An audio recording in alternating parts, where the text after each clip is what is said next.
बहुत समय पहले की बात है। एक व्यक्ति अपने जीवन में आध्यात्म सहित कई महत्वपूर्ण ज्ञान प्राप्त करना चाहता था, ताकि वह अपने जीवन को अच्छे से समझ सके और किसी भी प्रकार की स्थिति या परिस्थिति उसे परेशान न कर सके। वह जानता था कि केवल महात्मा बुद्ध ही उसकी सहायता कर सकते हैं, और महात्मा बुद्ध से ज्ञान प्राप्त करने की उसकी इच्छा बहुत तीव्र। तो इस तरह ढेर सारा आध्यात्मिक ज्ञान प्राप्त करने के बाद अपने जीवन को बेहतर और सुखमय बनाने की चाहत में वह व्यक्ति महात्मा बुद्ध के पास पहुंचा। उस व्यक्ति ने हाथ जोड़कर बुद्ध से कहा, हे बुद्ध, कृपया मुझे अपना शिष्य बना लें। मैं आपसे बहुत सारा ज्ञान सीखना चाहता हूं, ताकि मेरा जीवन बदल सके और मैं अपने जीवन में आगे बढ़ सकूं, अपने जीवन को बेहतर बना सकूं। बुद्ध ने उस व्यक्ति की ओर देखा और कहा, बेटा, यदि तुम मुझसे शिक्षा लेना चाहते हो या मुझसे कुछ सीखना चाहते हो तो तुम आज से 10 दिन बाद मेरे पास आना। वह व्यक्ति 10 दिन बाद वापस लौटा और दोबारा बुद्ध के पास आया और बोला, हे बुद्ध, अब 10 दिन बीत गए हैं, कृपया मुझे शिक्षा दें। बुद्ध का उत्तर फिर यह था, यदि तुम कुछ सीखना चाहते हो तो तुम 10 दिन बाद आओ। ऐसा कई महीनों तक चलता रहा। जब भी शिष्य उनके पास आता तो गौतम बुद्ध उसे यह कहकर वापस भेज देते कि 10 दिन बाद आना।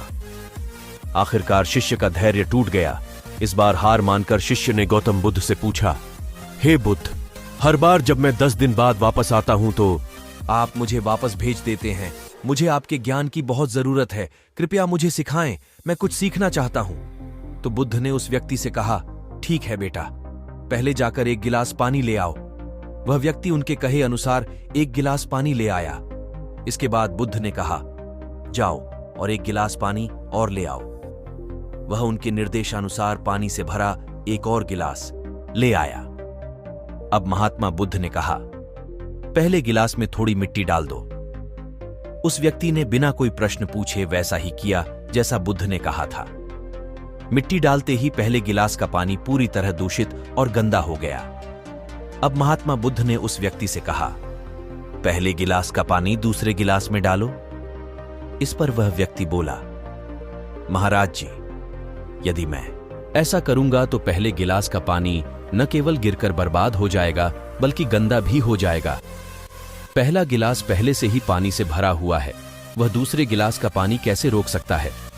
इस पर महात्मा बुद्ध मुस्कुराए और बोले, हम तुम्हें यही समझाना चाहते हैं कि तुम अभी ज्ञान प्राप्त करने में सक्षम नहीं हो, क्योंकि तुम्हारा दिमाग गंदे पानी से भरे उस गिलास की तरह पहले से ही सभी प्रकार के बेकार और बुरे ज्ञान से भरा हुआ है।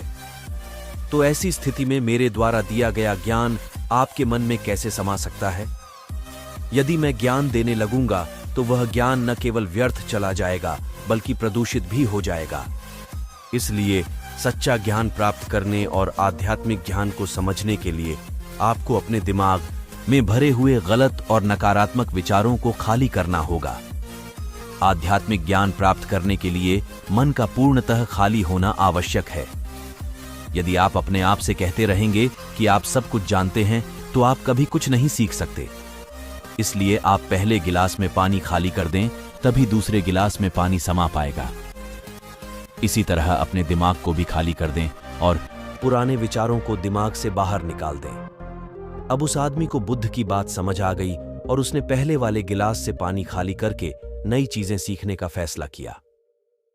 दोस्तों, इस कहानी से हमें यह सीख मिलती है कि हमारा दिमाग एक पैराशूट की तरह है। पैराशूट जब तक नहीं खुलता तब तक उसका कोई फायदा नहीं होता। उसी प्रकार हमारा दिमाग भी तभी काम करता है जब वह खुलता है और सफलता की नई उड़ान भरता है। इसलिए अपने दिमाग में जो भी बेकार के विचार हैं उन्हें खाली कर लें, तभी आप नई चीजें सीखकर अपना जीवन बदल पाएंगे।